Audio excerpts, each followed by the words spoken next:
haven't made a video in a while, but I thought I would make one. Honestly, because I decided to take it easy this weekend, which means staying at home. And I don't know, I am feeling very pensive and just thought I'll talk it on a video to the world. Yeah.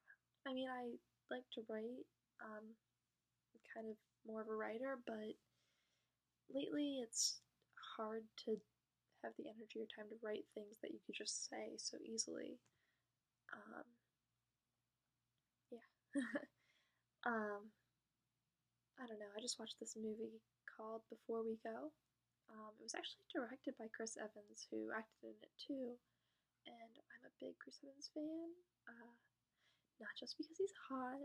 I mean, he did play Captain America, who is my favorite superhero, and all that sort of stuff. So, I don't know. I think he's actually really talented after watching that, acting and directing wise. The movie even had good ratings from other people. It wasn't just me who liked it, so that's why I watched it actually, and then it surprised me. Although I hate that the ending was left to your interpretation. I get it artistically and stuff like that, but I don't know, like, come on, give a girl the happy ending.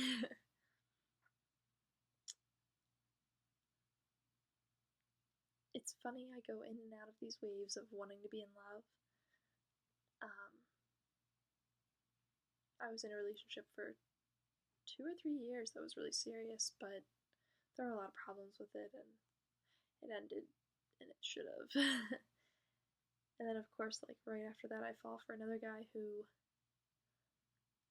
I think he, by the end of it, our time together, which wasn't even really, it just barely touched on dating. It was kind of complicated. But we're still friends. But I think by the end of our time together, he wanted to say that he loved me, but he himself has issues that he couldn't surpass. So all he said to me was, "You're the only girl I've ever felt this much for." And then it ended because he was saying that, and that was after I'd given him 2 chances to kind of not even like be my boyfriend, but just commit a little bit. And it seems men in their 20s, I know not all of you, but commitment is a hard thing. It's so scary. And I get it, but I wasn't going to waste my time. But we're actually still friends, and I'm really happy that we're still friends because he's taught me a lot about myself and taught me a different side of myself, I guess. I think everyone you meet brings something to you, and teaches you, lets you explore what really makes you happy. What side of you really makes you happy, you know? Like, which person makes you the person that you want to be, if that makes sense. And yeah, I know you need to do that on your own and be able to be on your own, and I have. I mean, I do have a hard time being lonely, but I think that has to do with being an only child and being a rather social person. But I think also it's because it's just hard to, like, life's really hard, if you were wondering. And it's a struggle, and you kind of want someone to lean on, but you also want someone you can help because it feels right. It's like life's this dark road you're walking down, and it just would be a little better if someone was next to you holding your hand who you felt safe with in the dark. Yeah, anyway. But instead, I'm focusing on me. Not really looking to date and stuff because it's too forced.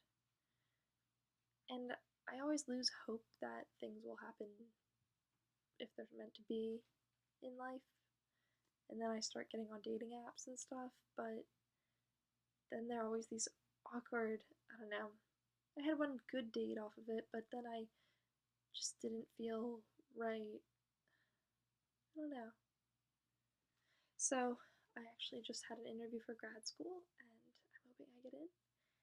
And I'm just busy doing stuff with animals. Like, I have dogs here right now, and I have a horse show this weekend. And why am I just updating you on my life? No one really cares. Anyway, I don't know.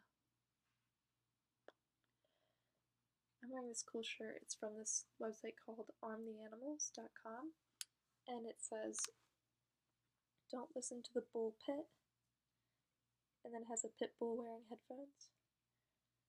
I think it's pretty cool. I got a few things from them because all the money actually, like half the proceeds go to support animal rescues and stuff, and I volunteer with an animal rescue, so it's kind of my MO. I like when people acknowledge that I volunteer, but I also don't search for it, if that makes sense. Like, I don't think there's any true altruistic act. Like, but sometimes someone's like, says to me, like, why are you volunteering and helping this organization? You're busy, like, it's hard on you. And I'm like, I don't really know, but I know that what I do helps. And all I want to do is help. It's just kind of where I belonged all my life, I guess, is just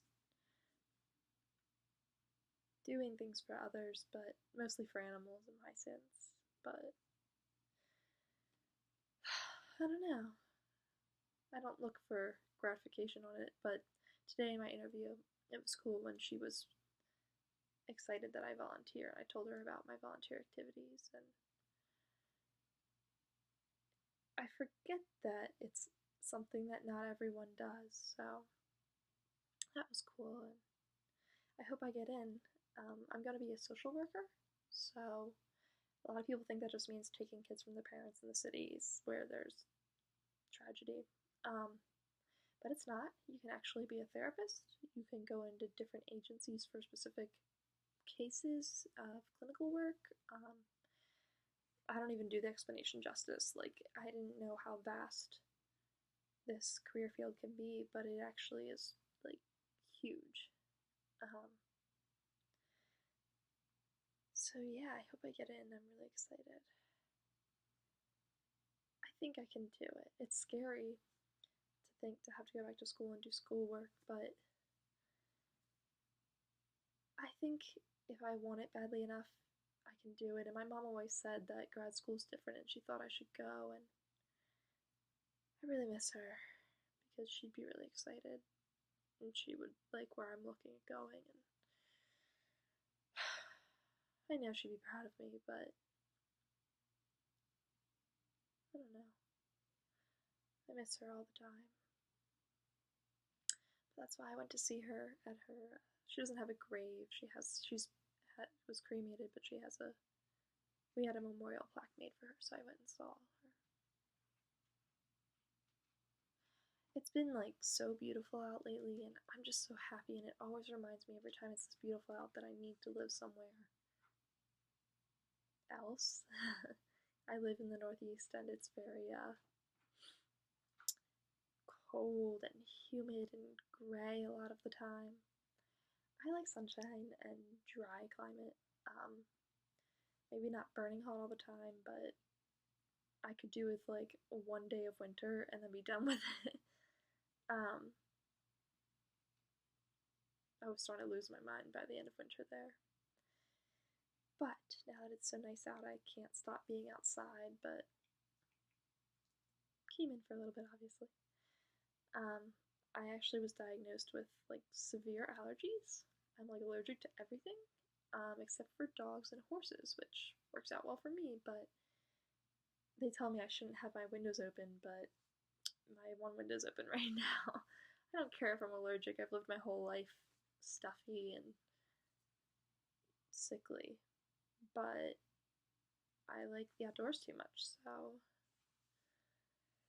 yeah. What else did I do? I just finished the anime series Death Note. Intense.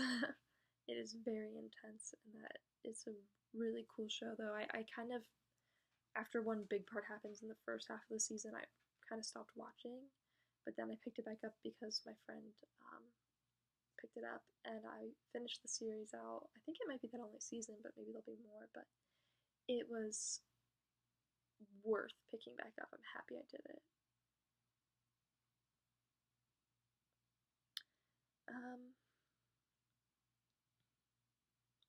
Trying to think of things to talk about. I'm usually good at rambling, but all I have in my mind is like this one guy right now, and I'm kind of frustrated by it.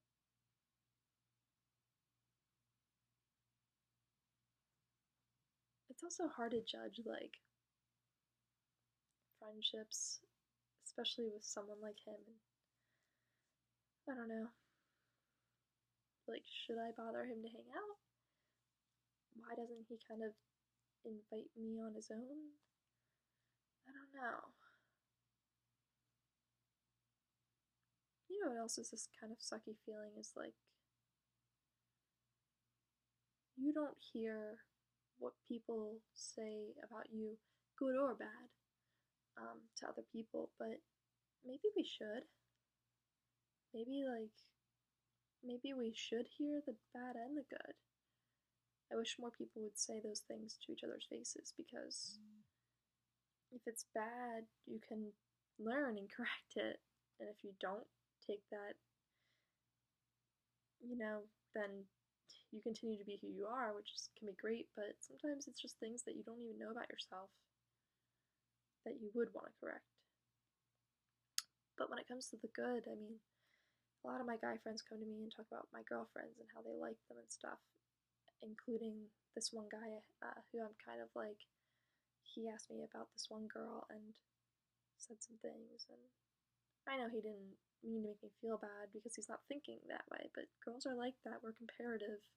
We compare to each other, and when we hear a guy say something nice about another girl that we're kind of into, then we just think, oh, something about her is better. But then I step back and I'm like, as I've learned in life and become stronger, it's not that she's better, she's just the apple that he's looking for, and I'm an orange, or I don't know. I don't know if an orange is as good. More of a peach or a pomegranate, because of those commercials where the pomegranate juice makes a dragon appear and shit. Sorry if there's cursing surprises anyone. I'm a big cursor. It's kind of bad.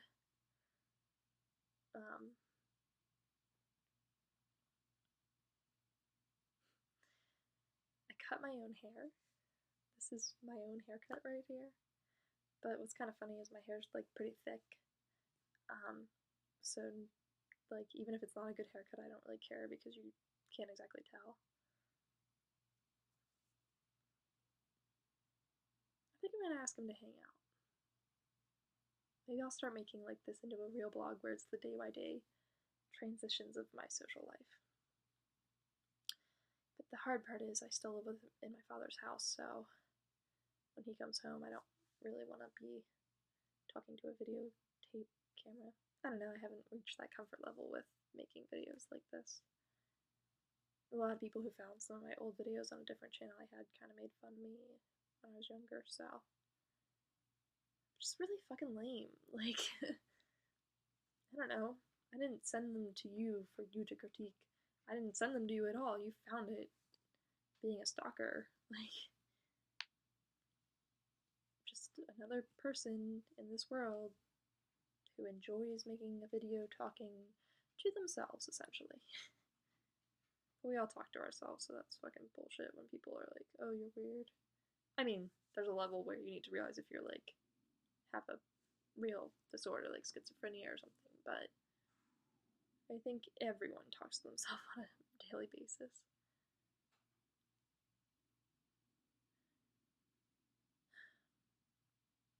I think part of the reason why I get sad when I'm alone, even when I choose to be, is because I wish I was turning someone down in my deciding to be alone. I wish I was like wanted. Someone wanted to hang out with me or do something, and my one girlfriend does, but she's the type of friend that you like in certain times, and at certain other times I'm not in the mood for her attitude or judgmental opinion on things. I don't know. But I mean, that's her. That's just who she is. I mean, we all have our faults, and she's pretty judgmental and close minded, and I'm in a very open minded mood right now. But I think I'm gonna get going. But if you have any questions for me, or you want me to talk about something in my life, I try not to give personal details because I don't really want to be, you know, actually stalked.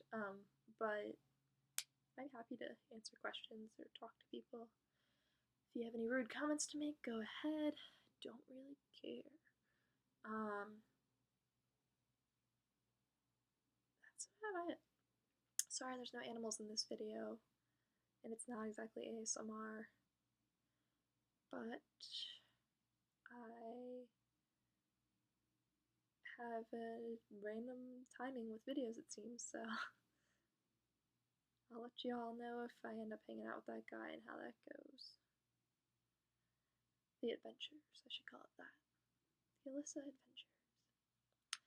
Anyway, I hope anyone who watches this is having a good weekend or day or night, whatever. And I hope that if you need someone to lean on, just remember there's always people around you who you might not realize would love to be there for you. And remember to do something good for someone this weekend, even if it's something as small as holding the door for someone at the Wawa. I think that's important to try and spread kindness, not hate. Anyway, good night all.